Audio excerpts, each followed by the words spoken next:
नमस्कार साथियों, MCQ series में आपका स्वागत है। आज यह हमारा जो निबंध है उसको कंटिन्यू करते हैं। इस नदी की धार में ठंडी हवा आती तो है, नाव जर्जर ही सही लहरों से टकराती तो है। एक चिंगारी कहीं से ढूंढ लाओ मेरे दोस्तों, इस दिए में तेल से भीगी हुई बाती तो है। यह हिंदी गजल सम्राट दुष्यंत कुमार की प्रमुख पंक्तियां हैं, जो कि साई में धूप उनकी जो पुस्तक है वहाँ से ली गई हैं। हम इस सेशन की शुरुआत करते हैं। आज के सेशन का पहला प्रश्न है, आचार्य हजारी प्रसाद द्विवेदी द्वारा रचित निबंध संग्रह नहीं है। नाथ संप्रदाय। आचार्य हजारी प्रसाद द्विवेदी जी हैं, वो हिंदी साहित्य में ललित निबंधकार के रूप में प्रमुख विख्यात हैं, और हिंदी में जो ललित निबंधों की जो शुरुआत है वो आचार्य हजारी प्रसाद द्विवेदी जी से ही मानी जाती है। उनके अगर प्रमुख निबंधों की चर्चा करें तो उसमें अशोक के फूल, कुटज, श्रीष के फूल, विचार और वितर्क, आलोक पर्व इत्यादि महत्वपूर्ण है। तो यहीं से क्वेश्चन है कि आचार्य हजारी प्रसाद द्विवेदी जी द्वारा रचित निबंध संग्रह नहीं है। नाथ संप्रदाय, प्रबंध प्रभाकर, साहित्य का मर्म और लालित्य मीमांसा। तो इसमें नाथ जो संप्रदाय है वो द्विवेदी जी द्वारा रचित निबंध है, साहित्य का मर्म भी है, लालित्य मीमांसा भी है। इसमें जो आचार्य हजारी प्रसाद द्विवेदी जी द्वारा रचित निबंध संग्रह नहीं है वो है प्रबंध प्रभाकर। इसके जो रचयिता हैं वो हैं बाबू गुलाब राय। बाबू गुलाब राय, ये जो बाबू गुलाब राय हैं वो द्विवेदी युग के प्रमुख निबंधकार हैं। बाबू गुलाब राय हैं वो द्विवेदी युग के प्रमुख निबंधकार हैं। जो बाबू गुलाब राय हैं वो द्विवेदी युग के प्रमुख निबंधकार हैं, और इनकी अगर प्रमुख निबंध अन्य निबंधों की चर्चा करें तो उसमें है फिर निराश क्यों, ठलुआ क्लब इत्यादि महत्वपूर्ण है। इसके अलावा एक इन्होंने बड़ी ही महत्वपूर्ण आत्मकथा भी लिखी थी अपनी, वो है मेरी असफलताएं। मेरी असफलताएं, वो इनकी आत्मकथा है, मेरी असफलताएं।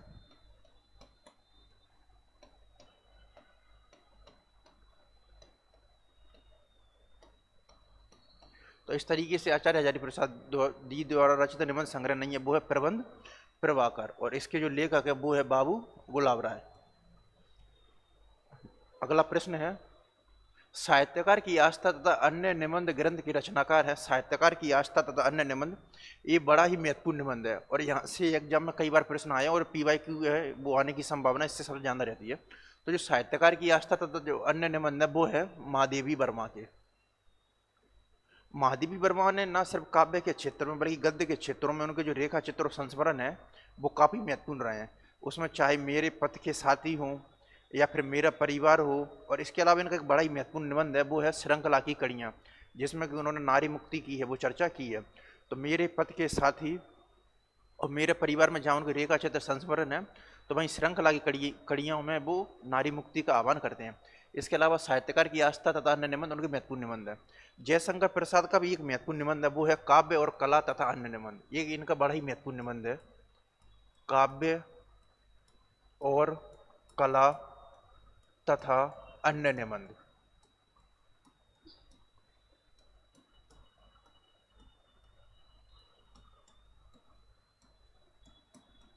जयशंकर प्रसाद का अज्ञेय भी हैं, उन्होंने न सिर्फ काव्य के क्षेत्र में बल्कि निबंधों के क्षेत्र में भी महत्वपूर्ण योगदान दिया है। इनके अगर प्रमुख निबंधों की बात करें तो उसमें त्रिशंकु, संवत्सर और मैं क्यों लिखता हूँ प्रमुख निबंध है। इसके अलावा अज्ञेय ने ललित निबंध भी लिखे थे, और वो ललित निबंध लिखे थे अज्ञेय ने कुछ ललित निबंध भी लिखे थे उन्होंने, और ये ललित निबंध लिखे थे उन्होंने कुट्टी चाटन नाम से। तो ये बड़ा महत्व रखने की बात है कि अज्ञेय के अगर प्रमुख निबंधों के अलावा वो उसकी अगर चर्चा करें तो उसमें त्रिशंकु, त्रिशंकु के अलावा है संवत्सर और मैं क्यों लिखता हूँ, और इसके अलावा इन्होंने ललित निबंध भी लिखे थे कुट्टी चाटन के नाम से। आचार्य हजारी प्रसाद द्विवेदी जी भी हैं, वो है प्रमुख, वो भी एक प्रमुख ललित निबंधकार हैं। तो साहित्यकार की आस्था तथा अन्य निबंध है उसके जो लेखक हैं वो है महादेवी वर्मा। बर्बरता की पहली सीढ़ी से सभ्यता की अंतिम सीढ़ी तक युद्ध मनुष्य जाति का साथ देता आया है। ये कथन किस निबंध से उद्धृत है? बड़ा ही महत्वपूर्ण कोटेशन है ये। बर्बरता की पहली सीढ़ी से सभ्यता की अंतिम सीढ़ी तक युद्ध एवं मनुष्य का साथ देता आया है। यह कथन किस निबंध से उद्धृत है? तो उत्साह है एक निबंध, युद्ध और नारी है, जीवन का व्यवसाय है, और मजदूरी और प्रेम। तो जो मजदूरी और प्रेम जो निबंध है वो सरदार पूर्ण सिंह का निबंध है। इसके अलावा जो युद्ध और नारी जो निबंध है वो है महादेवी वर्मा का।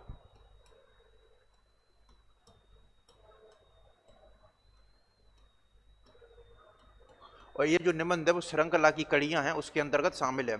श्रृंखला की कड़ियां हैं वो महादेवी वर्मा का बड़ा ही महत्वपूर्ण निबंध संग्रह है, जिसमें कि उन्होंने नारी मुक्ति और स्त्री मुक्ति है उसका आह्वान किया है। तो बर्बरता की पहली सीढ़ी से सभ्यता की अंतिम सीढ़ी तक युद्ध मनुष्य जाति का साथ देता आया है। ये कथन है वो युद्ध और नारी से, और ये श्रृंखला की कड़ियों के अंतर्गत है महादेवी वर्मा का। अगला प्रश्न है, निम्नलिखित में से हजारी प्रसाद द्विवेदी जी द्वारा रचित निबंध संग्रह है। इससे पिछले प्रश्न में भी मैं आपसे चर्चा की थी, आचार्य हजारी प्रसाद द्विवेदी जी द्वारा रचित निबंध संग्रह है, उसमें एक है आलोक पर्व, ये आचार्य हजारी प्रसाद द्विवेदी जी द्वारा रचित है। माटी हो गई सोना ये नहीं है, विचार और वितर्क है ये दोनों। तो इस तरीके से आलोक पर्व और विचार और वितर्क हैं वो आचार्य हजारी प्रसाद द्विवेदी द्वारा रचित निबंध है। तो ए और जो सी है वो हमारा आंसर है वो सही होगा, आलोक पर्व और विचार और वितर्क।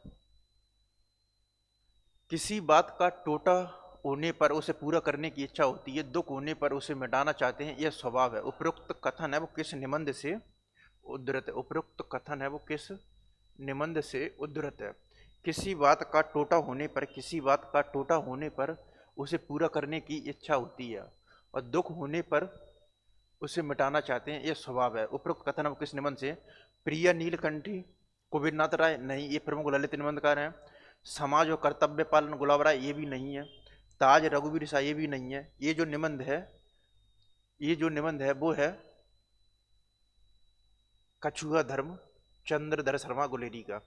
चंद्रधर शर्मा जो गुलेरी हैं वो प्रमुख निबंधकार हुए हैं और उनके दो निबंध बड़े ही महत्वपूर्ण है, एक है कछुआ धर्म और महारेशु मुहु कुंटाग। इसके अलावा चंद्रधर शर्मा गुलेरी ने अपने जीवन काल में सिर्फ 3 ही कहानियां लिखी थी, सुखमय जीवन, बुद्धू का कांटा और उसने कहा था। इसके अलावा इन्होंने जो समालोचक जो पत्र का है उसके संपादन का कार्य भी किया था। समालोचक पत्र का, उसके जो संपादन का कार्य है वो भी इन्होंने किया था। तो ये जो पंक्तियां वो है कछुआ धर्म से। इनका एक और महत्वपूर्ण निबंध वो है महारेशु मुहु कुंटाग और समालोचक पत्र का। अगला प्रश्न है, नामवर सिंह ने संस्कृति और सौंदर्य निबंध में आचार्य हजारी प्रसाद जी द्वारा रचित अशोक के फूल की जो रचना का उद्देश्य निम्नलिखित में से कौन? नामवर सिंह ने जो संस्कृति और जो सौंदर्य निबंध है वो आचार्य हजारी प्रसाद द्विवेदी जी की जो सांस्कृतिक चेतना है और उनका जो सौंदर्य शास्त्र है उनकी जो दृष्टि है उसको ध्यान में रखकर लिखा गया था।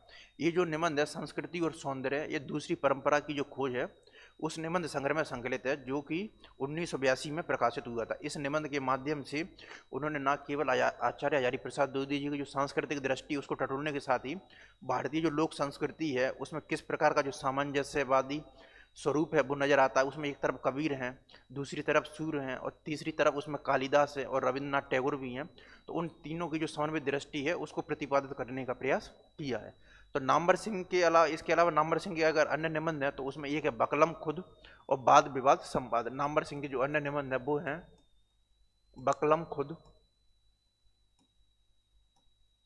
और वाद विवाद संवाद।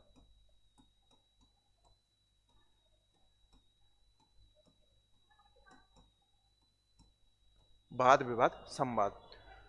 तो नामवर सिंह ने संस्कृति और सौंदर्य निबंध में आचार्य हजारी प्रसाद द्विवेदी जी द्वारा रचित अशोक के फूल की रचना का उद्देश्य निम्नलिखित में से किसे माना? प्रकृति वर्णन ये तो नहीं है, संस्कृतियों की मिश्रता को उजागर करना ये भी नहीं है, सामाजिक संस्कृति को प्रोत्साहन ये भी नहीं है। इसका जो आंसर होगा वो होगा आर्य संस्कृति की शुद्धता के अहंकार पर चोट। तो जो आर्य संस्कृति की जो अहंकार पर चोट करने के लिए ही आचार्य हजारी प्रसाद द्विवेदी जी ने अशोक के फूल जो निबंध है वो लिखा था। उसमें नामवर सिंह बताते हैं कि आर्य संस्कृति की जो अहंकार पर चोट करने के लिए ही आचार्य हजारी प्रसाद द्विवेदी जी ने अशोक के फूल लिखा था। इसके अलावा हमारा जो अगला प्रश्न है वो है,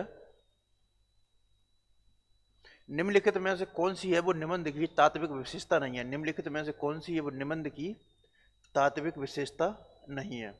आचार्य शुक्ल ने बोला भी है कि यदि गद्य है वो कवियों या लेखकों की कसौटी है तो निबंध है वो गद्य की कसौटी है। भाषा की जो पूर्ण शक्ति का जो विकास है वो निबंधों में ही सबसे अधिक संभव होता है।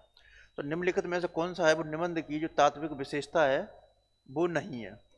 एक है अनविति, विचारात्मकता, संवादात्मकता और आत्मव्यंजकता। तो अनविति है वो निबंध की विशेषता होती है, विचारात्मकता भी होती है, आत्मव्यंजकता भी होती है। जो संवादात्मकता है वो ललित निबंधों की विशेषता नहीं होती है। इस तरीके से इसका जो आंसर होगा वो होगा सी, संवादात्मकता। अगला प्रश्न है, निम्नलिखित में से कौन है वो ललित निबंधकार नहीं है। तो जो ललित निबंधों की जो सबसे महत्वपूर्ण विशेषता होती है कि इसमें जो लालित्य शैली है उसका उपयोग किया जाता है। इसके साथ ही इसमें जो ललित निबंधकार का जो व्यक्तित्व तो व्यंजक है उसके साथ ही लोक संस्कृति के जो समन्वित स्वरूप है वो ललित निबंधों की प्रमुख विशेषता मानी जाती है। तो इनमें से कौन ललित निबंधकार नहीं है। तो आचार्य रामचंद्र शुक्ल हैं वो ललित निबंधकार नहीं है। ललित आचार्य रामचंद्र शुक्ल ने भाव या जो मनोविकार परक निबंध लिखने के साथ ही जो आलोचनात्मक और जो काव्य शास्त्रीय निबंध है वो लिखे हैं। तो आचार्य रामचंद्र शुक्ल ने भाव या मनोविकार परक निबंध तो लिखे हैं और साथ ही आलोचनात्मक जो काव्य शास्त्रीय निबंध है वो भी लिखे हैं, लेकिन उन्होंने ललित निबंध नहीं लिखे हैं। हजारी प्रसाद द्विवेदी जी ये ललित निबंधकार हैं, विद्यानिवास मिश्र भी हैं, कुबेरनाथ राय भी हैं। तो जो ललित निबंधों की जो त्रयी मानी जाती है वो मानी जाती है आचार्य हजारी प्रसाद द्विवेदी जी से वो ललित निबंधों की परंपरा शुरुआत होती है और उसको क्रमशः आगे बढ़ाने का जो कार्य है वो विद्यानिवास मिश्र और कुबेरनाथ राय करते हैं। और इन तीनों को ही ललित निबंधों की त्रयी है उसके रूप में संबोधित भी किया जाता है, ललित निबंध की त्रयी के रूप में।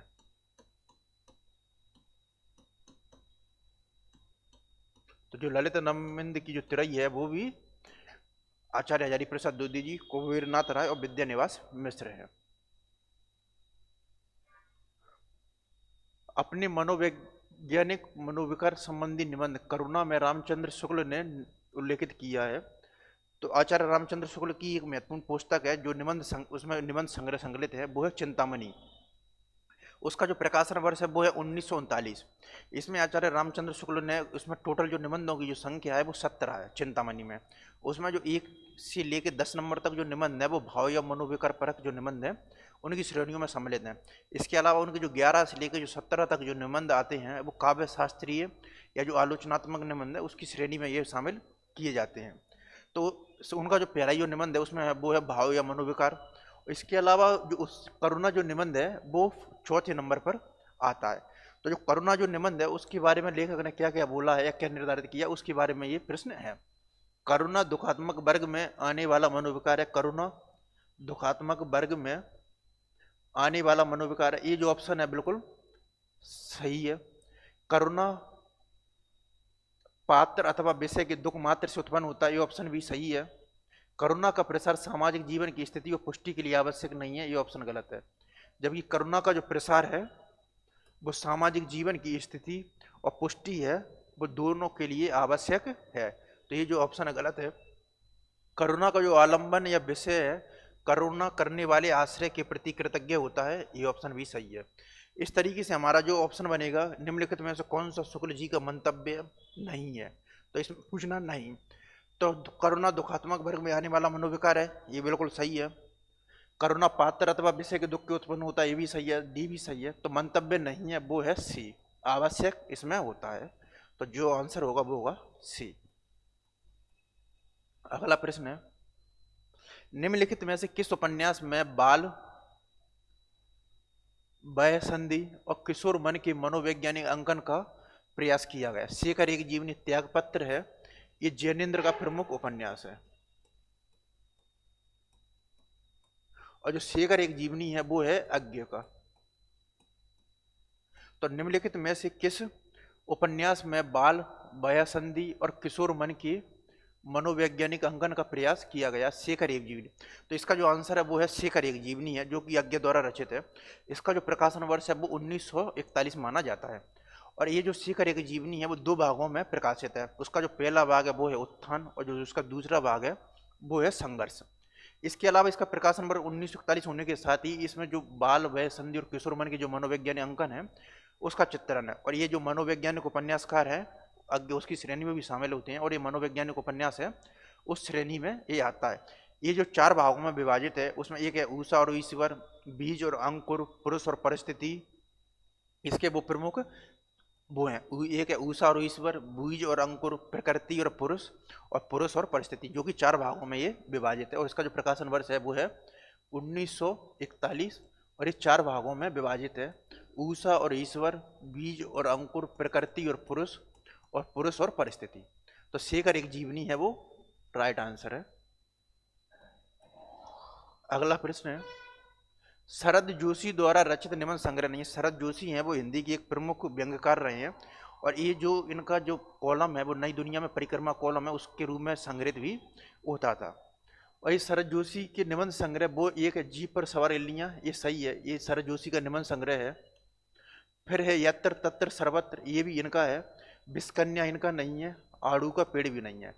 तो इसका जो आंसर होगा वो होगा ए और सी, जीप पर सवार इल्लियां और यत्र तत्र सर्वत्र, वो इनके निबंध संग्रह।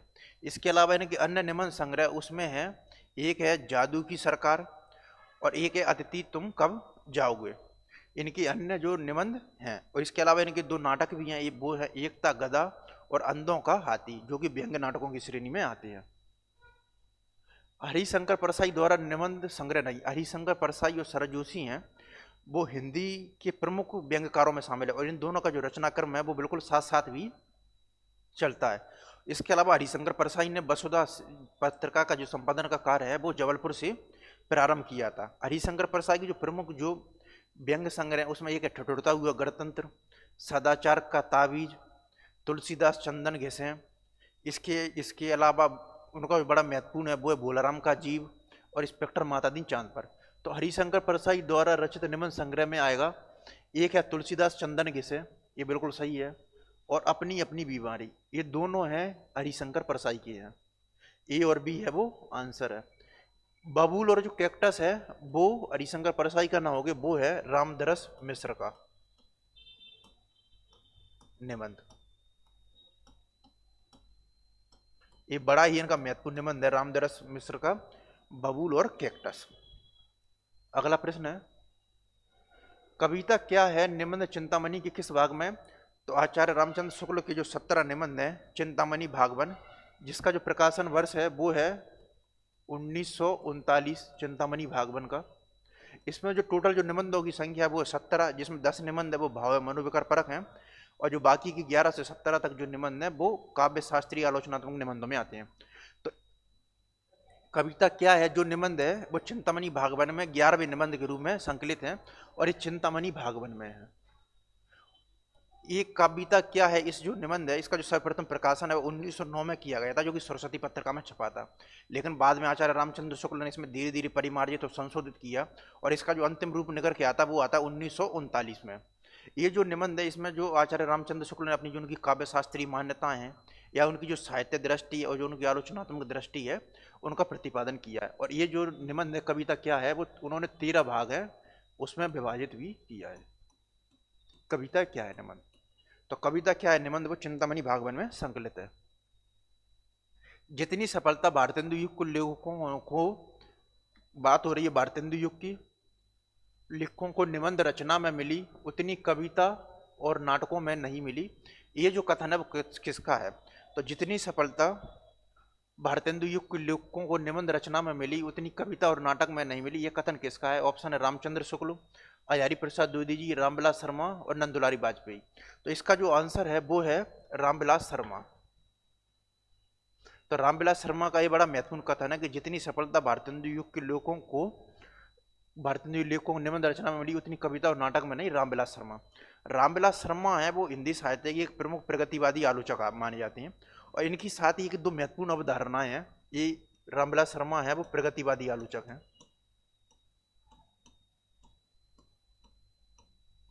और इनकी दो बड़ी महत्वपूर्ण अवधारणाएं हैं जो कि काफी प्रसिद्ध है। एक है हिंदी नवजागरण की अवधारणा इनकी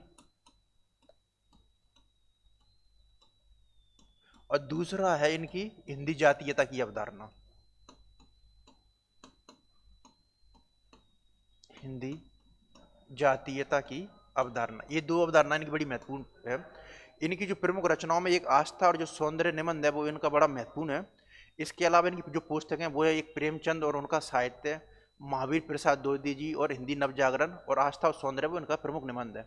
इसके अलावा जो रामविलास शर्मा है ये प्रथम तार सप्तक में भी संकलित कवि थे, जिसका जो संपादन है वो 1943 में अज्ञा द्वारा किया गया था। तो प्रथम तार सप्तक में 1943 में ये शामिल है। तो ये इनका बड़ा महत्वपूर्ण योगदान है। इसके अलावा जो रामविलास शर्मा है वो भक्ति काल को है वो लोक जागरण का काल है उसकी संज्ञा भी देती हैं। ये भक्ति काल को जो लोक जागरण का काल है उसकी संज्ञा भी देती हैं रामविलास शर्मा। भक्ति काल को लोक जागरण का काव्य के रूप में भी संबोधित करते हैं। लोक जागरण काव्य। अगला प्रश्न है, निम्नलिखित में से कौन सा अध्यापक पूर्ण सिंह के निबंध है? तो जो अध्यापक पूर्ण सिंह है वो द्वितीय युग के प्रमुख निबंधकार है, गद्यकार है, और इनकी जो निबंधों की संख्या वो आचार्य रामचंद्र शुक्ल ने 6 मानी है, और डॉक्टर बच्चन सिंह इनकी निबंधों की संख्या मानते हैं 8। इनकी अगर प्रमुख निबंधों की चर्चा करें उसमें एक सच्ची वीरता, कन्यादान, आचरण की सभ्यता, पवित्रता, अमेरिका का मस्त योगी बोल्ड बेल्टमैन और मजदूरी और प्रेम महत्वपूर्ण है। अब इनमें से कौन से सरदार पूर्ण सिंह के निबंध है? ऑप्शन हमारे पास तो कन्यादान निबंध इनका है और सच्ची वीरता भी है। इसके अलावा जो परीक्षा और बसंत की हवा वो इनके निबंध नहीं है, तो फर्स्ट एंड फोर्थ है वो आंसर होगा। तो कन्यादान और सच्ची वीरता वो है आंसर है। निम्नलिखित में कौन से ये क्या? कन्यादान और सच्ची वीरता, फर्स्ट एंड थर्ड, ये जो डी ऑप्शन है वो हमारा सही होगा। प्रकाशन वर्ष के अनुसार निम्नलिखित निबंध संग्रहों का सही अनुक्रम है। ये जो आलोक पर्व जो निबंध है वो आचार्य हजारी प्रसाद द्विवेदी जी का है। बकलम खुद है, ये बकलम जो खुद है वो नामवर सिंह का है। मन पावन की नौका ये विद्यानिवास मिश्र का है, और आस्मिता की खोज है वो है कुबीर नाथ राय का। तो इसका जो क्रम बनेगा तो सबसे पहले इसमें जो क्रम आएगा वो आएगा बकलम खुद। तो 3, 2, 1 एंड 4 जो डी आंसर है वो हमारा इसका है वो सही होगा। भारतेंदु युग के प्रमुख जो निबंधकार हैं वो हैं, ऑप्शन है हमारे पास पदम सिंह शर्मा, काशीनाथ खत्री, श्याम बिहारी मिश्र और राधाचरण गोस्वामी। तो जो श्याम बिहारी मिश्र हैं तो ये तो भारतेंदु युग का सवाल ही नहीं होता है। हिंदी में एक मिश्र बंधु हुए हैं वो जो कि 3 भाई थे, गणेश बिहारी मिश्र, सुखदेव और श्यामा बिहारी मिश्र। इन तीनों ने हिंदी साहित्य में जो आलोचनात्मक जो दृष्टि है या हिंदी साहित्य इतिहास का जो लेखन का कार्य है वो बड़ा महत्वपूर्ण किया है। इनकी बड़ा महत्वपूर्ण वो पुस्तक है, एक हिंदी नवरत्न और एक है मिश्र बंधु विनोद जो कि 4 भागों में। तो ये श्याम बिहारी जो मिश्र है वो मिश्र बंधुओं में से हैं, तो ये भारतेंदु युग में नहीं है। इसके अलावा जो राधाचरण गोस्वामी है ये भारतेंदु युग के हैं, और इन्होंने जो भारतेंदु पत्रिका है उसके संपादन का कार्य भी किया था।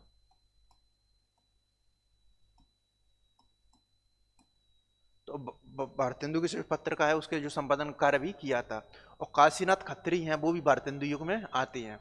तो सेकंड या फोर्थ है वो जो आंसर है वो सही है, सी हमारा जो ऑप्शन है वो सही है। श्याम बिहारी मिश्र और पदम सिंह शर्मा है वो भारतेंदु युग के निबंधकार नहीं है। इनमें से कौन सा जो निबंधकार है वो द्वितीय युग का नहीं है? ऑप्शन हमारे पास माधव प्रसाद मिश्र, गोविंद नारायण मिश्र, कुबेर नाथ राय और अध्यापक पूर्ण सिंह। बहुत आसान निबंध है क्योंकि जो माधव प्रसाद मिश्र है इन्होंने सुदर्शन पत्रिका के संपादन का कार्य भी किया था, सुदर्शन पत्रिका के संपादन का कार्य। इसके अलावा जो गोविंद नारायण मिश्र है ये द्वितीय युग के प्रमुख महत्वपूर्ण है, और इनका एक बड़ा महत्वपूर्ण निबंध भी है वो है आत्माराम की टेट है। और इसमें जो आत्माराम है वो बाल मुकुंद गुप्त का प्रतीक है, बाल मुकुंद गुप्त।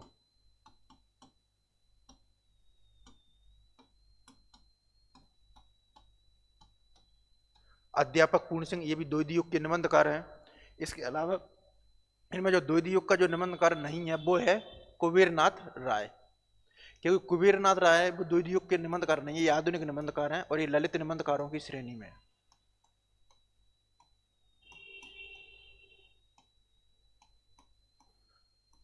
एक कुबेरनाथ राय, और इनकी जो प्रमुख निबंध है एक प्रिया नीलकंठी और इसके अलावा उत्तर फाल्गुनी के आसपास। तो इसमें द्वितीय युग के जो निबंधकार नहीं है वो है कुबेरनाथ राय। इसके अलावा जो बाकी के सभी ऑप्शन है वो द्वितीय युग के निबंधकार हैं। शिव शंभू की चिट्ठियों से संबंधित, तो शिव शंभू की जो चिट्ठी हैं वो बाल मुकुंद गुप्त द्वारा रचित निबंध है, जिसमें कि 1903 से लेकर 1907 के बीच में रचित गए थे। और इसमें जो टोटल जो चिट्ठों की संख्या है वो 14 है, जिसमें से जो 8 चिट्ठे हैं वो उन्होंने लॉर्ड कर्जन को संबोधित किए थे। और उस समय जो अंग्रेजी शासन की जिस प्रकार की कुरीतियाँ थी या जो उनकी नीतियाँ थी और जो उनकी प्रशासनिक और राजनीतिक व्यवस्था है लॉर्ड कर्जन की, उस पर है उन्होंने व्यंग किया था बाल मुकुंद गुप्त ने। अब इसमें जो संबोधित है तो एक तो भारत मित्र पत्र का ये जो सभी जो निबंध है वो 1903 से 1907 के बीच में भारत मित्र पत्रिका में प्रकाशित हुए थे।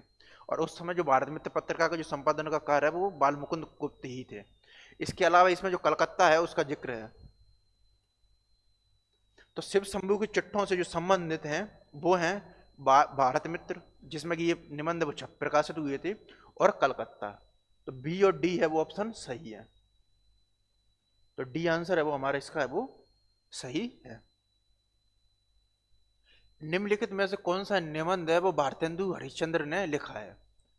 तो भारतेंदु हरिश्चंद्र हैं वो प्रमुख एक गद्यकार भी रहे थे और कवि भी रहे थे। गद्य में उन्होंने जहाँ निबंध लिखा है तो भाई उन नाटकों के क्षेत्र में उनका बड़ा महत्वपूर्ण योगदान रहा। इनके जो प्रमुख नाटक हैं उसमें एक अंधिर नगरी है, सती प्रताप है, नील देवी है, और इसके अलावा भारत दुर्दशा। इनके जो निबंध है वो है रामायण का समय। ये जो निबंध है वो आचार्य हजारी प्रसाद भारतेंदु हरिश्चंद्र उन्हीं का ही है। इसके अलावा इन्होंने बालाबोधिनी पत्रिका, हरिश्चंद्र मैगजीन और कवि वचन सुधा, इन 3 पत्रिकाओं उनके संपादन का कार्य वो भी किया था। बालाबोधिनी, कवि वचन सुधा और हरिश्चंद्र पत्रिका। अब मैं नाचियो बहुत गोपाल, ये जो पंक्ति है सूरदास, महाकवि सूरदास की है। इसके अलावा अब मैं नाचियो, ये नाचियो बहुत गोपाल के नाम से अमृतलाल नागर ने एक उपन्यास भी लिखा है। और जो रसात्मक बोध के विविध स्वरूप, ये जो निबंध है ये आचार्य रामचंद्र शुक्ल जी का निबंध है। तो निम्नलिखित में से कौन सा निबंध है वो भारतेंदु हरिश्चंद्र ने लिखा है? तो वो है रामायण का समय, अब मैं नाचियो बहुत गोपाल, इस नाम से एक उपन्यास भी अमृतलाल नागर का, और ये महाकवि सूरदास जी की पंक्तियां हैं। और रसात्मक बोध के विविध स्वरूप यह जो निबंध है वो है शुक्ल जी का, आचार्य रामचंद्र शुक्ल का। ये सूची 1 है और इसको सूची 2 से सम्मिलित करना। ये निबंध है और निबंधकार है। तो महाकवि की तर्जनी जो निबंध है वो है कुबीरनाथ राय का। महाकवि की तर्जनी है वो है कुबीरनाथ राय। आवारा भीड़ के खतरे, ये प्रमुख एक व्यंग्य निबंध है जो कि है हरिशंकर परसाई का। आस्था और सौंदर्य, ये जो निबंध है वो है रामविलास शर्मा का। और राह किनारे बैठ, ये जो निबंध है वो है शरद जोशी का। तो ए का थर्ड, तो ये जो ऑप्शन है सी बी वो हमारा सही है। प्रकाशन वर्ष की दृष्टि से विद्यानिवास मिश्र हैं वो प्रमुख एक ललित निबंधकार हैं, और इनका जो निबंध संग्रह है उनका जो अनुक्रम है वो देखना है। तो लांगो रंग हरी, इसमें जो पहला ऑप्शन है वो है लांगो रंग हरी, परंपरा बंधन नहीं, आंगन का पंछी बंजारा मन, और चितवन की छां। इसमें जो हमारे जो निबंध दिए गए हैं वो हैं लांगो रंग हरी, परंपरा बंधन नहीं, आंगन का पंछी बंजारा मन, और चितवन की छां।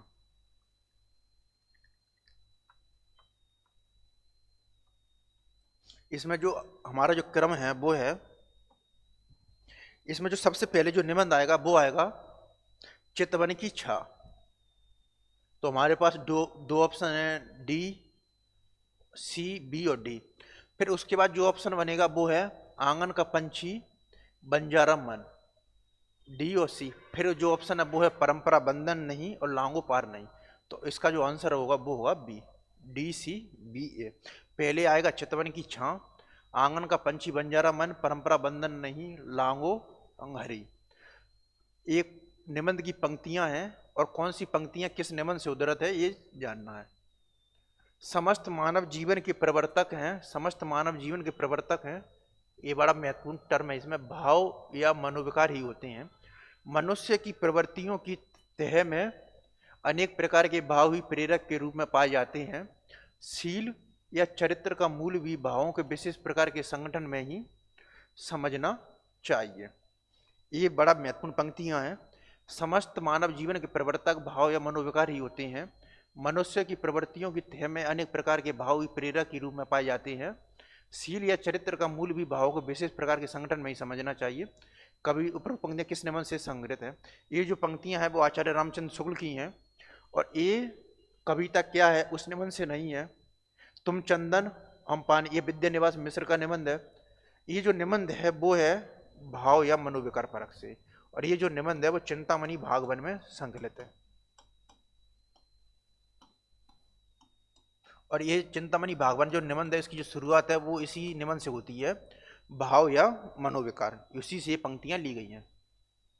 युगों के अनवरत प्रभाव में बड़े बड़े साम्राज्य बह गए, युगों के अनवरत प्रभाव में बड़े बड़े साम्राज्य बह गए, संस्कृतियां लुप्त हो जातियां मिट गईं, संसार में अनेक असंभव परिवर्तन संभव हो गए, परंतु भारतीय स्त्रियों के ललाट में वज्र लेखनी से अंकित अदृष्ट लिपि नहीं घुल सकी। बड़ा इंपॉर्टेंट पंक्तियां हैं और एग्जाम में आने वाली बार बार पंक्तियां हैं। युगों के अनवरत प्रभाव में बड़े बड़े साम्राज्य बह गए, संस्कृतियां लुप्त हो गई, जातियां मिट गईं, संसार में अनेक असंभव परिवर्तन हो गए, परंतु भारतीय स्त्रियों के ललाट में विधि की वज्र लेखनी से अंकित अदृष्ट नहीं हुए, लिपि नहीं घुल सकी है। इस रचना ये सुभद्रा कुमारी चौहान है, इनकी रचनाकार नहीं है। सुभद्रा कुमारी चौहान ने 2 ही काव्य संग्रह लिखे थे, वो थे मुकुल और त्रिधारा। इसके अलावा इनके 3 कहानी संग्रह प्रकाशित हुए हैं, बिखरे मोती, उन्मादिनी और सीधे साधे चित्र। महादेवी वर्मा है, इन्हें आधुनिक युग की जो मीरा है उसके नाम से संबोधित किया जाता है। और इनके जो प्रमुख काव्य संग्रह उसमें रश्मि, नीरजा, निहार, सांध्य, गीत और दीपा इत्यादि प्रमुख हैं। आचार्य हजारी प्रसाद द्विवेदी जी हैं, वो ललित निबंधकार हैं, और भारतेंदु हरिचंद। महावीर प्रसाद द्विवेदी, महादेवी वर्मा ने न केवल काव्य के क्षेत्र में बल्कि गद्य लेखन में भी इनका बड़ा महत्वपूर्ण योगदान रहा है। पत्र के साथ ही और मेरा परिवार में इनके जो रेखा चित्र संस्मरण है बड़े ही मार्मिक हैं। इसके अलावा इन्होंने बड़ा ही महत्वपूर्ण निबंध भी लिखा था, श्रृंखला की कड़ियाँ, जहाँ पर वो नारी जाति की मुक्ति है उसका आह्वान करती हैं। तो ये जो पंक्तियाँ हैं वो श्रृंखला की कड़ियाँ से ही हैं और महादेवी वर्मा हैं इसकी लेखिका हैं। तो इसका जो आंसर होगा वो होगा महादेवी वर्मा। शिव शंभू की जो चिट्ठों की विशेषता है वो भारतीय राजनीति की उपेक्षा, ये निबंधों की विशेषता नहीं है। राज प्रशस्ति ये नहीं है। अंग्रेजों का कुशासन है उसका जो हास्य और व्यंग के तरीके से बाल मुकुंद गुप्त ने बड़ा मार्मिक चित्रण किया, ये बिल्कुल ऑप्शन सही है। और भारतीय जनता का दमन और उसके द्वारा प्रतिरोध, इसका जो आह्वान है उसके द्वारा भी किया गया। तो सी और जो डी ऑप्शन है वो हमारे बिल्कुल सही है। ये निबंध की पंक्तियां, किसी देश में सभी पेट भरे हुए नहीं होते, किंतु वे लोग जहाँ जोतते बोते हैं भाई उसके साथ ये भी सोचते हैं कि ऐसी कौन सी नई कला व मसाला बना जिससे इस खेत में आगे से 2 अनाज उपजे। पूर्व पंक्तियां किस निबंध से उद्धृत हैं? ये जो दिल्ली दरबार निबंध है ये भारतेंदु हरिश्चंद्र का प्रमुख निबंध है। और ये जो इसमें 1 जनवरी 1877 को लॉर्ड लिटन के समय में जो दिल्ली दरबार का आयोजन हुआ था उसका जो वर्णन है वो रिपोर्टाज शैली में किया गया दिल्ली दरबार में। शिव शंभू की जो चिट्ठी है वो बाल मुकुंद गुप्त का निबंध है, प्रमुख निबंध है। मजदूरी और प्रेम है ये अध्यापक पूर्ण सिंह का निबंध है जो कि 8 भाग हैं, उनमें ये विभाजित है। और उठ जाग जो मुसाफिर जो निबंध है वो है विवेकी राय का, और इसका जो निबंध संग्रह वो भी उठ जाग मुसाफिर है और ये 2012 में प्रकाशित हुआ था। तो ये जो पंक्तियां हैं ये ऑप्शन है वो पूरे पूरे के गलत हैं। ये जो पंक्तियां हैं वो भारतेंदु हरिश्चंद्र के निबंध है, भारतवर्ष की उन्नति कैसे हो सकती है उससे ली गई हैं। इसलिए इस जो क्वेश्चन है उसको बाद में एनटीए ने डिलीट भी कर दिया था, भारतवर्ष की उन्नति कैसे हो सकती है। और इसका जो प्रकाशन वर्ष है वो है 1884। और ये जो निबंध है वो नवजागरण से प्रेरित निबंध है।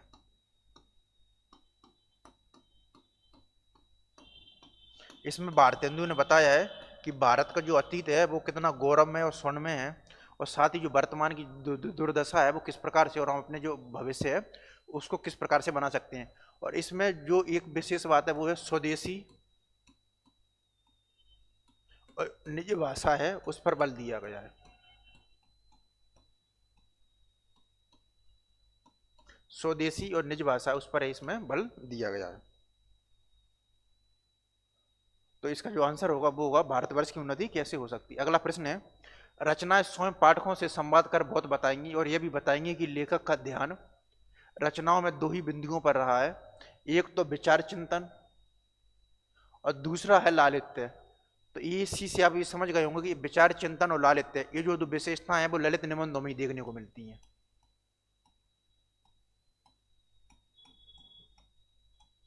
जो कह सके कि ललित निबंध है वो ठहरी हुई विधा नहीं है, उपरोक्त कथन है वो किस निबंधकार का है। बड़ा इंटरेस्टिंग कोट्स है ये। संचरण रचनाएं स्वयं पाठकों से संवाद कर बहुत बताएंगी और ये भी बताएंगी कि लेखक का ध्यान रचनाओं में दो ही बिंदुओं पर रहा है, एक है विचार चिंतन और दूसरा लालित्य। जो कह सके कि लालित्य निबंध ठहरी हुई विधा नहीं, उपरोक्त कथन है वो ये आचार्य हजारी प्रसाद द्विवेदी जी का नहीं है, विद्यानिवास मिश्र का भी नहीं है, विवेकी राय का भी नहीं है। ये जो पंक्तियां हैं वो विवेकी राय की जो निबंध है उठ जाग मुसाफिर है उसकी हैं। तो उठ जाग जो मुसाफिर जो संग्रह है उसकी जो भूमिका है उसमें ये जो पंक्तियां यहाँ हैं वो संग्रहित है भूमिका में। तो ये जो पंक्तियां हैं और उठ जाग मुसाफिर जो निबंध संग्रह वो 2012 में प्रकाशित हुआ था और इसके जो अधिकांश जो निबंध हैं वो साहित्य अमृत पत्र का है, उसमें प्रकाशित भी हुए थे, साहित्य अमृत पत्रिका में।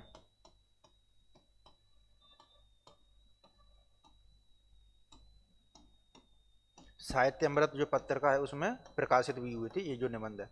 तो ये जो पंक्तियां हैं वो उठ जाग मुसाफिर जो निबंध है उसकी जो भूमिका है उससे ली गई है। निम्नलिखित में से कौन विद्यानिवास मिश्र द्वारा कृत निबंध नहीं? विद्यानिवास मिश्र प्रमुख ललित निबंधकार कौन सा नहीं है? साहित्य के सरोकार, कविता का देश, छोटे छोटे सुख और व्यक्तित्व व्यंजक गद्य। साहित्य के सरोकार, कविता का देश और छोटे छोटे। तो विद्यानिवास मिश्र है वो एक प्रमुख ललित निबंधकार है और ये जो ललित निबंध है इनका जो आचार्य राम विद्यानिवास आचार्य हजारी प्रसाद द्विवेदी जी के बाद कुबेरनाथ और विद्यानिवास मिश्र हैं वो प्रमुख ललित निबंधकार होते हैं। तो इनमें जो साहित्य के जो सरोकार है वो विद्यानिवास मिश्र का निबंध है, कविता का देश ये भी उनका ही है, व्यक्तित्व व्यंजक गद्य ये भी है। जो छोटे छोटे सुख जो निबंध है वो इनका नहीं है, वो जो निबंध है ये है रामदरस मिश्र का।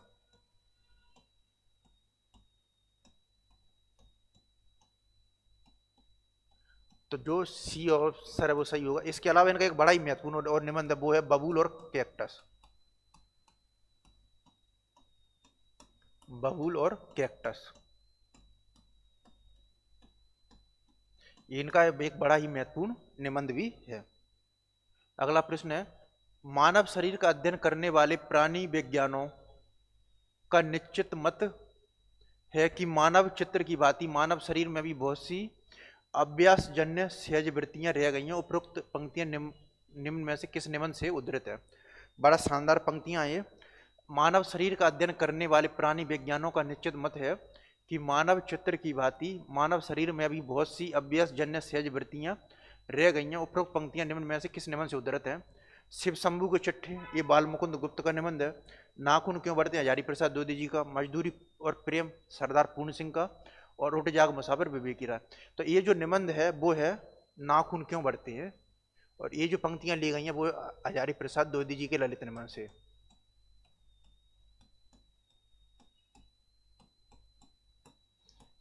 और इस ये जो निबंध संग्रह है वो कल्पलता में संकलित है। इसका जो निबंध संग्रह है नाखून क्यों बढ़ते हैं उसका वो है कल्पलता। तो ये जो पंक्तियां हैं आचार्य हजारी प्रसाद द्विवेदी जी के ललित निबंध नाखून क्यों बढ़ते हैं उससे ली गई हैं। अध्यापक पूर्ण सिंह से संबंधित निम्नलिखित कथनों पर विचार कीजिए। हिंदी, पंजाबी और अंग्रेजी में लिखने वाले लेख पूर्ण सिंह ने अंग्रेजी में सर्वाधिक लिखा। फर्स्ट ऑप्शन है हिंदी, पंजाबी और अंग्रेजी में लिखने वाले पूर्ण सिंह ने अंग्रेजी में सर्वाधिक लिखा है, ये ऑप्शन है सही है। पूर्ण सिंह ने स्वामी राम तीर्थ की जीवनी 1924 में लिखी थी, ये ऑप्शन भी सही है। पूर्ण सिंह ने पारंपरिक भारतीय उदात्त जीवन मूल्यों को आधुनिक पाश्चात्य दर्शन विज्ञान के आलोक में नया रूप देकर प्रस्तुत करना चाहते थे, ये ऑप्शन है, ये भी सही है। पूर्ण सिंह ने हिंदी में कुल 36 निबंध लिखे, ये ऑप्शन है वो गलत है, क्योंकि जो सरदार पूर्ण सिंह की जो निबंधों की संख्या है वो 6 मानी जाती है। आचार्य रामचंद्र शुक्ल इनके निबंधों की संख्या 6 मानी है और डॉक्टर बच्चन सिंह हिंदी साहित्य का दूसरा इतिहास में इनके निबंधों की संख्या है वो 8 मानते हैं, तो ये ऑप्शन में ही नहीं है। और पूर्ण सिंह ने हिंदी में स्वच्छंदतावादी कविताएं लिखी हैं, ये ऑप्शन भी बिल्कुल गलत है। तो डी और ई ऑप्शन वो हमारे नहीं है, ए बी सी ऑप्शन है वो हमारे बिल्कुल राइट है। तो इस तरीके से हिंदी, पंजाबी और अंग्रेजी में लिखने वाले पूर्ण सिंह ने अंग्रेजी में सर्वाधिक लिखा, सही है। पूर्ण सिंह ने स्वामी राम तीर्थ की जीवनी 1924 में लिखी, सही है। और थर्ड ऑप्शन पूर्ण सिंह ने पारंपरिक भारतीय उदात्त जीवन मूल्यों को आधुनिक पाश्चात्य दर्शन एवं विज्ञान के आलोक में नया रूप देकर प्रस्तुत करना चाहे, ये ऑप्शन है बिल्कुल सही है। शिव शंभू की चट्टी, ये बाल मुकुंद गुप्त का निबंध है। इसमें जो शिव शंभू शर्मा है एक कल्पित पात्र है, ये ऑप्शन बिल्कुल सही है, क्योंकि शिव शंभू चट्टी के जो निबंध है उसमें जो शिव शंभू शर्मा के नाम से ही उन्होंने लिखा है और ये कल्पित पात्र है। श्रीमान का स्वागत में शिव शंभू लॉर्ड मिंटो के बारे में लिखती हैं, ये ऑप्शन गलत है, क्योंकि जो श्रीमान का जो स्वागत है वो शिव शंभू लॉर्ड मिंटो नहीं है, इसका जो ऑप्शन है वो है कर्जन, तो ये गलत है। इन निबंधों में व्यंग विनोद भाव का बड़ी सहजता से प्रयोग करते हैं, ये ऑप्शन बिल्कुल सही है कि ये निबंधों में जो व्यंग विनोद है उसका बड़ी सहजता और व्यंग भाव से वर्णन करते हैं। बनाम लॉर्ड कर्जन नामक चिट्ठी का प्रकाशन 1901 है। ये जो सभी निबंध हैं शिव शंभू की चिट्ठी, इनके जो निबंधों की संख्या है वो है 14, और ये जो सभी निबंध है वो 1903 से लेकर 1907 में भारत में पत्रिका में प्रकाशित हुए थे, तो 1901 का सवाल ही नहीं उठता। ये बनाम जो लॉर्ड कर्जन जो निबंध है ये चिट्ठी का प्रकाशन वर्ष है 1901 नहीं है, ये है 1903, तो ये जो ऑप्शन है वो भी गलत है। शिव शंभू अपने को वायसराय के समक्ष गूंगी प्रजा का वकील एक दुरासा मानता, ये भी सही है। इसमें जो गूंगी प्रजा का वकील है उस नाम से जो निबंध है उसकी भूमिका भी लिखी गई है, और जो शिव शंभू शर्मा है वो एक प्रथम देश का नागरिक है और गूंगी प्रजा का वकील के नाम से इसमें भूमिका लिखी गई है, और साथ ही वो प्रथम देश का नागरिक होने के कारण मन बहलाव के लिए जो भांग का जो सेवन है वो भी करता है। तो इसके जो आंसर होंगे वो होगा ई, सी और ए, बी। निबंधकार प्रताप नारायण मिश्र से संबंधित निम्न कथनों पर विचार कीजिए। प्रताप नारायण मिश्र को हिंदी का एडिशन का आचार्य रामचंद्र शुक्ल ने प्रताप नारायण मिश्र को हिंदी का एडिशन कहा है, बिल्कुल सही है। इसके साथ ही अपनी कविताओं में जो समस्या पूर्ति है उसके लिए काफी प्रसिद्ध थे। इसके अलावा प्रताप नारायण मिश्र ने जो ब्राह्मण जो पत्रिका है उसके संपादन का कार्य भी किया था, और इसके साथ ही ये हास्य भाव मनोभाव है उन पर निबंध लिखने के लिए भी काफी प्रसिद्ध थे। उनके निबंधों में भाषा का जो स्वरूप है वो अत्यंत औपचारिक है, ये ऑप्शन गलत है। इसके अलावा आचार्य रामचंद्र शुक्ल ने इनको तो हिंदी का वो एडिशन बोलते हैं, और वो बालकृष्ण भट्ट को है वो हिंदी का जो स्टील है उसके नाम से संबोधित करते हैं। तो ये भी आपसे पूछा जा सकता है कि जो बालकृष्ण भट्ट हैं उनको वो बोलते हैं हिंदी का स्टील।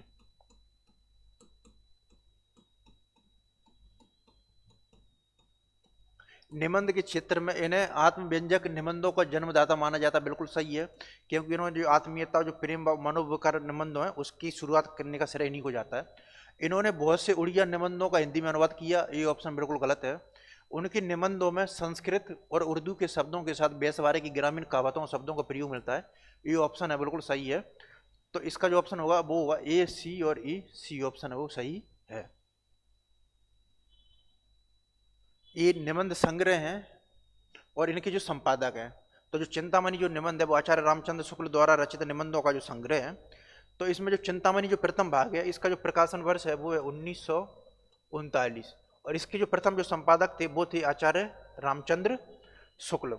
इसके अलावा जो चिंतामणि जो द्वितीय भाग है उसका जो संपादन का कार्य किया था वो किया था आचार्य विश्वनाथ प्रसाद मिश्र ने। चिंतामणि जो तृतीय भाग है उसको डॉक्टर नामवर सिंह ने किया था, और चिंतामणि जो चतुर्थ भाग है उसको कुसुम चतुर्वेदी और ओम प्रकाश सिंह ने किया था। चिंतामणि जो प्रथम भाग है वो रामचंद्र शुक्ल का है, द्वितीय भाग को संपादन का कार्य आचार्य विश्वनाथ प्रसाद मिश्र, और जो तृतीय है उसको नामवर सिंह ने, और चतुर्थ को किया था कुसुम चतुर्वेदी और ओम प्रकाश सिंह ने। तो ए का जो है थर्ड, दो ऑप्शन है हमारे पास, बी का फर्स्ट है, फिर सी है चिंतामणि जो तृतीय भाग डॉक्टर नामवर सिंह, सी का है सेकंड। तो जो सी आंसर है वो हमारा इसका सही है। नीचे दो कथन दिए गए हैं और उनका जो उद्देश्य कारण के रूप में उसको देखना है। शिव शंभू के जो चिट्ठे हैं तथा दुबे जी के चिट्ठे की परंपरा में विद्या निवास मिश्र ने ब्रह्मानंद नाम से सरस्वती संपादक श्री नारायण चतुर्वेदी को चिट्ठियां लिखी थी, ये ऑप्शन बिल्कुल सही है, क्योंकि शिव शंभू के चिट्ठे तथा दुबे जी का चिट्ठा की परंपरा में विद्या निवास मिश्र ने ब्रह्मानंद उपनाम से सरस्वती संपादक श्री नारायण चतुर्वेदी को चिट्ठियां लिखी थी। ललित निबंध की विविध शैलियां हैं वो विद्या निवास मिश्र के हाथों में जीवंत हुई, सही है, क्योंकि आचार्य हजारी प्रसाद द्विवेदी जी के पास जो ललित निबंधों की परंपरा जो ठहर सी गई थी उसको विद्या निवास मिश्र ने ना केवल जीवित किया बल्कि उसमें जो नवीन जो शैली है उसके समावेश का कार्य भी किया। तो ई और जो कथन जो दोनों है वो सही है, ई और आर दोनों सही है। तो आर ए की सही व्याख्या ये गलत है, ई और आर दोनों सही है लेकिन आर ए की सही व्याख्या नहीं है, ये जो बी आंसर है वो हमारा है वो सही है। क्रोध मेरी खुराक है, लोभ मेरा नयन अंजन है, और काम भुजंग मेरा कीरा सहचर। इसको ही मैं क्रमशः विद्रोह, प्रगति और नवलेखन कहकर पुकारता हूँ। उपरोक्त कथन में निबंधकार अपने जीवन की वर्तमान अवस्था को किस नक्षत्र से जोड़ते हैं? ये जो निबंध की जो पंक्तियां हैं वो कुबेर नाथ राय का एक प्रमुख बड़ा ही महत्वपूर्ण निबंध है। वो उत्तर फाल्गुनी के आसपास, जो कि ये जो निबंध है उसका जो थीम है कि जो नक्षत्र हैं उनका मानव जीवन में क्या प्रभाव पड़ता है, और साथ ही जो मनुष्य के जीवन की विभिन्न अवस्थाओं में मनुष्य जीवन का जो व्यवहार है वो किस प्रकार होता है उसको ये वर्णित करता है। और ये जो निबंध संग्रह है विषाद युग उसमें संकलित है। तो क्रोध मेरी खुराक है, लोभ मेरा नयन अंजन है, और काम भुजंग मेरा कीरा सहचर। इसको ही मैं क्रमशः विद्रोह, प्रगति और नवलेखन कहकर पुकारता हूँ।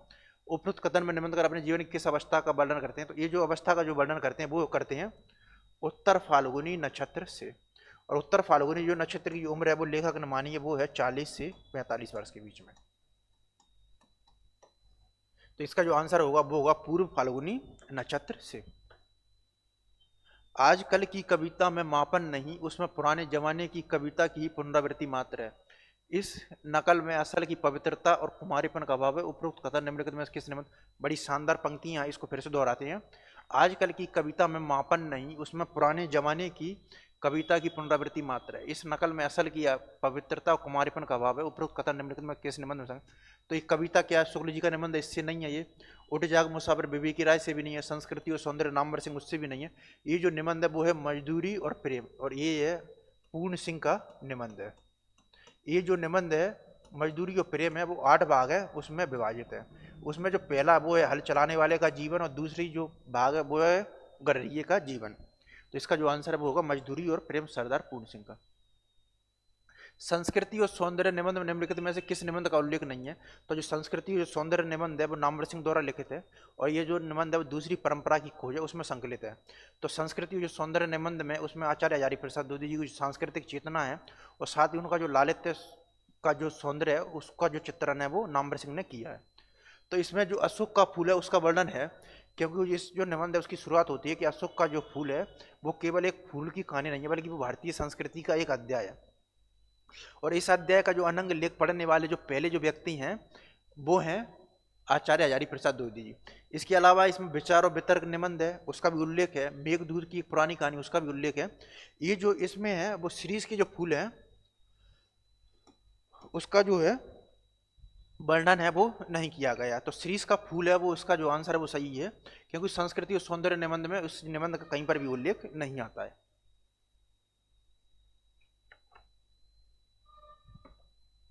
अगला प्रश्न है नाखून क्यों बढ़ते हैं? ये आचार्य हजारी प्रसाद द्विवेदी जी का एक प्रमुख ललित निबंध है, और इसके ऑप्शन है कुछ लाख ही वर्षों की बात है जब मनुष्य जंगली था, वन मानुष जैसा, उसे नाखून की जरूरत थी। ये ऑप्शन है बिल्कुल सही है। तो वो बोलते हैं कि कुछ लाख ही वर्षों की बात थी जब मनुष्य जंगली था, वन मानुष जैसा, उसे नाखून की जरूरत थी। मनुष्य के नाखूनों की ओर देखता हूँ तो कभी कभी निराश हो जाता हूँ, ये उसकी भयंकर पाशवी वृत्ति के जीवन का प्रतीक है। ये ऑप्शन भी सही है। वाल्मीकि के रामायण से पता चलता है कि आज से 2000 वर्ष पहले का भारतवर्षी नाखूनों को जमकर संवारता था। ये ऑप्शन है बिल्कुल गलत है, क्योंकि इसका जो उल्लेख है वो वाल्मीकि के रामायण से नहीं है। इसका जो उल्लेख चलता है वो है वात्सायन के कामसूत्र से। तो इसका जो पता चलता है वो पता चलता है कामसूत्र से, वात्सायन के कामसूत्र से। तो ये जो गलत ऑप्शन है वो गलत है। इसका जो पता चलता है वो चलता है वात्सायन के कामसूत्र से। इसका जो पता चलता है वो चलता है कामसूत्र से। अगला ऑप्शन है समस्त अधोगामी वृत्तियों की ओर नीचे खींचे जाने वाली वस्तुओं को भारतवर्ष ने मनुष्यत्व बनाया, और ये बात चाहूं तो अभी नहीं भूल सकता। ये ऑप्शन है बिल्कुल सही है। विदर्भ देश के लोग उन बड़े बड़े नखों को पसंद करते थे और उत्तर पूर्व के लोग छोटे। ये ऑप्शन भी गलत है, क्योंकि विदर्भ देश नहीं, इसकी जगह गौड़ देश। तो गौड़ देश के लोग हैं उन दिनों बड़े बड़े नाखूनों को पसंद करते थे, और जो उत्तर पूर्व की जगह जो दक्षिणात्य लोग हैं वो छोटे छोटे नखों को। तो इसका गलत ऑप्शन है वो ए भी गलत है। तो ए, बी और डी है वो इसका आंसर है वो सही होगा ए। तो वाल्मीकि के रामायण से पता चलता है कि आज से 2000 वर्ष पहले भारतवर्षी नाखून को खूब जमकर संवारते थे, ये गलत है। ये वात्सायन के जो कामसूत्र है उससे पता चलता है। और विदर्भ देश की जगह गौड़ देश के लोग उन दिनों बड़े बड़े नखों को पसंद करते थे और दक्षिणात्य के लोग छोटे छोटे नखों को। ये निबंधकार हैं और ये जो निबंध है उनकी सूची है।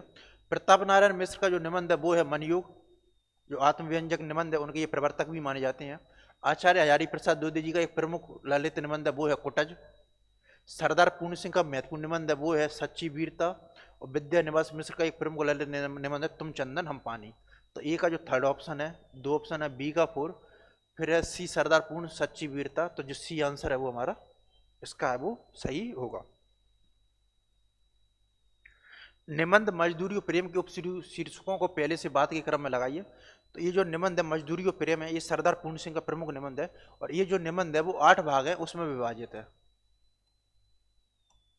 इसका जो पहला भाग है वो है हल चलाने वाले का जीवन, फिर इसका जो दूसरा भाग आता है वो गड़रिये का जीवन, और इसकी जो लास्ट के जो भाग हैं वो है समाज का पालन करने वाली दूध की नई धारा, और सबसे लास्ट वाला जो भाग आता है वो है पश्चिमी सभ्यता का नया नया आदर्श। तो इसमें सबसे पहले आएगा हल चलाने वाले का जीवन, फिर आएगा गड़रिये का जीवन तो बी और ए, फिर आती है मजदूर की मजदूरी, तो सबसे पहले मजदूर की मजदूरी आएगा सी, फिर है प्रेम मजदूरी सही है, और फिर आएगा मजदूरी और कला। तो इसका जो आंसर बनेगा वो बनेगा सी। तो सबसे पहले हल चलाने वाले का जीवन, गड़रिये का जीवन, मजदूर की मजदूरी, फिर मजदूरी और कला, प्रेम मजदूरी।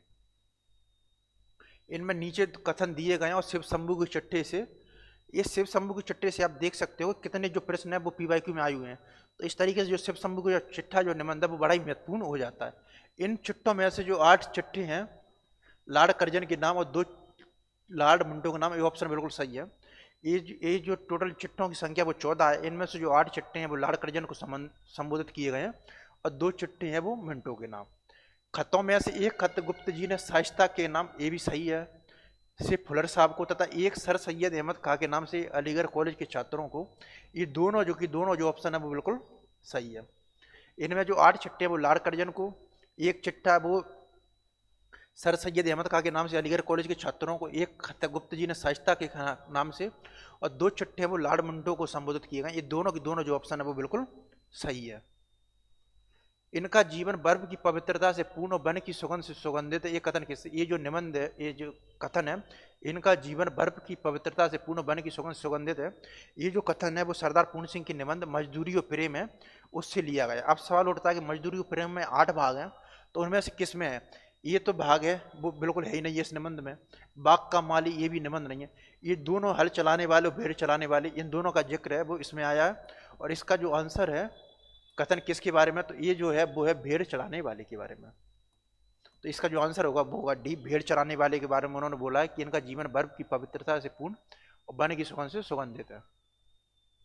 ये दिल्ली दरबार दर्पण जो निबंध है वे, इसका जो प्रकाशन वर्ष है वो, इसका जो वर्णन है वो 1 जनवरी 1877 को लॉर्ड लिटन के द्वारा जो प्रथम दिल्ली दरबार का जो आयोजन किया गया था उसके बारे में। और ये जो निबंध है वो रिपोर्टाज शैली में लिखा गया है। और ये जो निबंध है वो भारतेंदु हरिश्चंद्र का निबंध है। अब है दिल्ली दरबार दर्पण निबंध के अनुसार किलात खां कि सब मिलाकर कितनी कीमत की वस्तुएं तोहफों में मिली। ये बड़ा ही फैक्चुअल क्वेश्चन है। जब आप निबंध पढ़ेंगे तो उसमें पता चलेगा कि इसमें जो वायसराय का जो चबूतरा या जो तो इसमें बैठने की व्यवस्था थी वो थी षटकोणी है। और इसके अलावा ये दिल्ली से 5 मील की दूरी एक मैदान था उस पर सजाया गया था दिल्ली दरबार दर्पण। और इसमें जो किलात खां को सब मिलाकर जो कितनी कीमत की वस्तुएं तोहफे में मिली थी और उनकी जो संख्या थी वो थी 25,000। तो इसका जो आंसर बनेगा वो बनेगा बी, 25,000। निम्नलिखित में से भारतेंदु के जो निबंध है वो कौन कौन से हैं। तो इसमें ये कि भारतवर्ष की उन्नति कैसे हो सकती है, ये भारतेंदु का प्रमुख निबंध है जो कि नव जागरण से प्रेरित निबंध है। उसका प्रकाशन वर्ष है वो है 1884। इसके अलावा वैष्णवता और भारतवर्ष, ये भी इनका जो निबंध है वो है। और ये वो भी इनका ये निबंध है। तो भारतवर्ष की उन्नति कैसे हो सकती है, हमारे पास डी 2 ऑप्शन है, ए वैष्णवता और भारतवर्ष, ये भी इनका निबंध है। और फिर है सी और डी में से हमको देखना है। तो इसमें जो होगा वो होगा सुशिक्षितों का कर्तव्य। तो इसका ए, सी और ई आंसर है वो सही होगा। देश की बात जो निबंध के जो लेखक है वो कौन, प्रताप नारायण मिश्र, इन्होंने ब्राह्मण पत्रिका का संपादन किया था। और इसके अलावा इन्होंने भौएं वगैरह जो सभी प्रकार के शरीर के अंग उस पर निबंध भी लिखे थे। मैथिली शरण गुप्त, महावीर प्रसाद द्विवेदी जी और महावीर भारतेंदु हरिश्चंद्र। तो जो देश की बात की जो निबंध के जो लेखक हैं वो हैं महावीर प्रसाद द्विवेदी। महावीर प्रसाद द्विवेदी जी के अगर अन्य निबंधों की चर्चा करें उसमें एक बड़ा ही महत्वपूर्ण निबंध है, वो है कवि और कविता। इसके अलावा इन्होंने एक और बड़ा महत्वपूर्ण निबंध लिखा था, भाषा और व्याकरण। और इनका एक क्या हिंदी नाम की कोई भाषा है ही नहीं, उसको भी महावीर प्रसाद द्विवेदी जी ने लिखा था। इसके अलावा जो महावीर प्रसाद द्विवेदी जी के जो निबंध या लेख हैं उनको बातों का संग्रह बोला है शुक्ल जी ने। इनकी जो निबंध है उसको बातों का संग्रह बोला है शुक्ल जी ने। शुक्ल जी अपनी हिंदी साहित्य का जो इतिहास पुस्तक है उसमें बतलाते हैं कि महावीर प्रसाद द्विवेदी जी के निबंधों को देखकर ऐसा लगता है कि जो लेखक है वो बहुत मोटी बुद्धि के जो अक्ल के जो पाठक हैं उनके लिए लिख रहा है। तो इनकी जो निबंध है उनको बातों का संग्रह बोला है शुक्ल जी ने। अगला प्रश्न है, उत्तर फाल्गुनी के आसपास एक कुबेरनाथ राय द्वारा रचित निबंध है और इसका जो निबंध संग्रह है वो है विषाद युग। कि दिए गए विचारों को आयु को छोटे से बड़े क्रम में संयोजित करना है। ये जो निबंध है इसमें विभिन्न जो आयु है उनका जो मानव जीवन पर प्रभाव है और जो नक्षत्र है उनका जो मानव जीवन की विभिन्न अवस्थाओं पर प्रभाव है उसके बारे में चित्रण किया गया है। जरा और जीर्णता की आगजनी का समाचार काल तुरंत से दूर चाहकर देने लगता है। डैश डैश से ज्यादा जीना असभ्यता अश्लीलता अनेकता है। जीवन के सम्मुख खड़े बैठा एक प्रश्न चिन्ह, ये जो है सबसे पहले आएगा।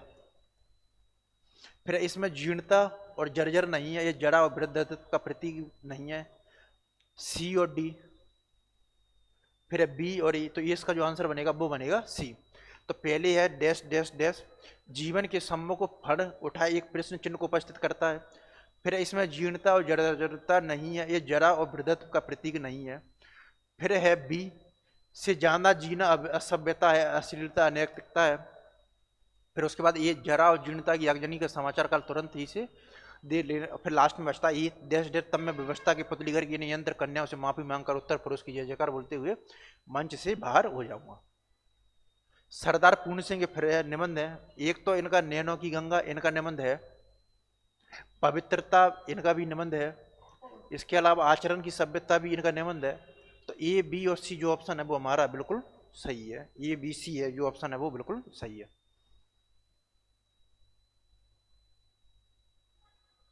निबंधकार विवेकी राय एक प्रमुख ललित निबंधकार के रूप में सुशोभित हैं। और इसके अलावा लास्ट इसके निबंधकार विवेकी राय के जो निबंध के कथनों पर विचार कीजिए तो विवेकी राय निबंधकार हैं वो एक प्रमुख ललित निबंधकार हैं और इनका जो उपनाम है वो गवई गंध है, उस नाम से ये प्रसिद्ध है क्योंकि इन्होंने जो अपने जो ललित निबंध है उसमें जो ग्रामीण जीवन है उसका बड़ा ही सौंधी महक होने के साथ साथ ग्रामीण जीवन की जो लोक संस्कृति है उसका बड़ा ही मार्मिक चित्रण किया है। तो विवेकी राय के निबंध ठोस विधागत ढांचे के उदाहरण है, ये ऑप्शन गलत है। विवेकी राय किसान, अध्यापक और लेखक थे और उनकी रचनाओं में उनके ये तीनों रूप प्रकट होते हैं, बिल्कुल सही है। क्योंकि जो इनका जो महत्वपूर्ण निबंध है विवेकी राय का उठ जाग मुसाफिर, उसमें जो पात्र है उनकी चर्चा की गई है वो है जगदीश बाबू और वो एक अध्यापक होते हैं, जगदीश बाबू।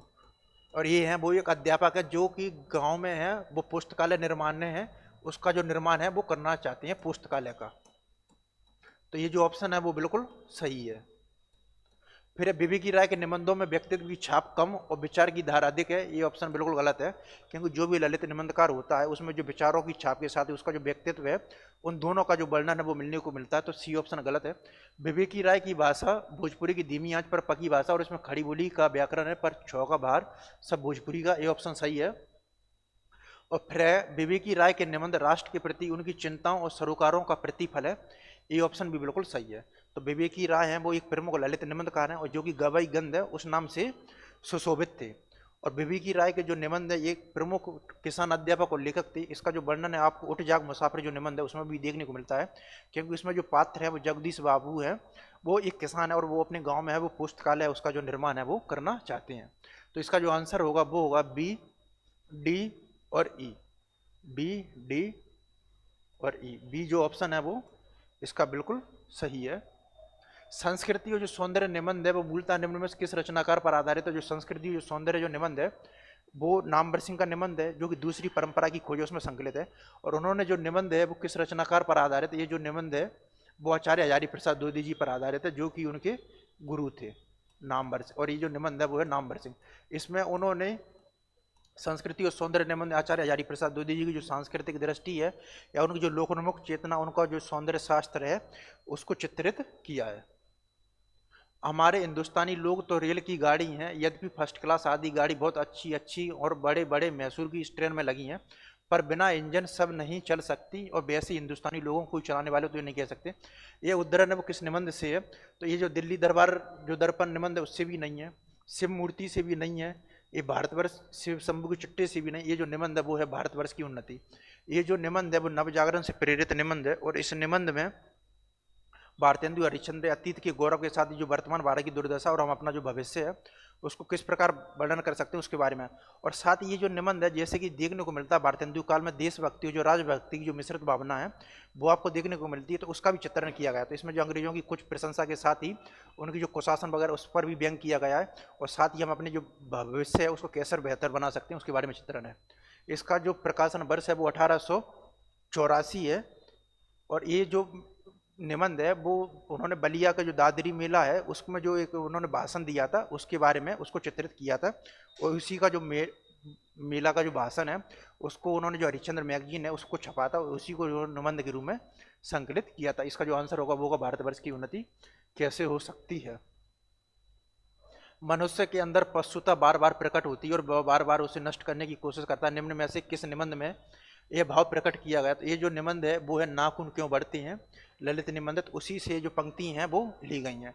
तो मनुष्य के अंदर पशुता बार बार प्रकट होती है और वह बार बार अपने उसे नष्ट करने की कोशिश करता है, निम्न में से किस निबंध में भाव प्रकट हुआ? तो वो है नाखून क्यों बढ़ते हैं, जो कि आचार्य हजारी प्रसाद द्विवेदी जी का निबंध है। लास्ट है, मेरे राम का मुकुट भीग रहा है, निबंध की पंक्तियों का जो सही अनुक्रम है वो है बचपन में दादी जाते पर वह गीत गाती, मेरे घर से बाहर जाने विदेश में रहने पर यह गीत विवल होकर गाती। ये जो है बाद में आएगी। अभी 2-3 दिन पहले मेरे एक साथी संगीत कार्यक्रम सुनने के लिए 9 बजे रात गए, साथ में जानने के लिए मेरे एक चिरंजीव ने और मेरी एक मेहमान महानगरी वातावरण पत्नी कन्या ने सुमति मांगी थी। ये जो है सही है और इसको पहला नंबर ही है। और इतने में पूरब से हल्की हो जा साथी और शेर के सोच भरे ब्यावन में चक्की के स्वर के साथ बढ़ती बढ़ती सिरन पैदा कर जाती, ये सबसे लास्ट में है अंत में। तो अभी 2-3 दिन पहले तो बी है वो पहले आएगा, फिर है ए और डी। कैसी मंगलमय प्रभात की कल्पना थी, कैसी काल रात्रि, एक दूसरे को देखने से डर लगता मेरे बचपन में दादी जाती गीत। तो ये जो फिर बी के बाद आएगा ए, फिर डी और अंत में आएगा सी। तो इसका जो आंसर होगा वो होगा सी। तो जो मेरे राम का मुकुट भीग रहा है विद्या निवास मिश्र का एक प्रमुख ललित निबंध है, और इसका जो प्रकाशन वर्ष है वो 1974 है, और इसका जो निबंध संग्रह वो है मेरे राम का मुकुट भीग रहा है। ये जो निबंध का जो शीर्षक है वो प्रमुख एक लोकगीत है उस पर आधारित है। मेरे राम को भीजे मुकुटवा और लक्ष्मण को पकुटवा, मेरी सीता को भीजे सिनुरवा ताराम घर लौटाई। ये जो निबंध है इसमें जो वात्सल्य का जो चित्रण है, वात्सल्य का चित्रण करने के साथ साथ जो प्रवासी जीवन की जो समस्या है उस पर ये दोनों जो निबंध है उस पर ये आधारित। इसके साथ इस निबंध में तुलसीदास का जो रामचरितमानस है उसकी जो अयोध्या कांड है उसकी जो पंक्तियां वो भी आती हैं, वो है मातहु काली रात बहुत अंधियारी लागती बहुत अव्यय भारी। तो आज के जो क्लास है वो इतना ही, और कल हम इसको फिर से कंटिन्यू करते हैं। धन्यवाद।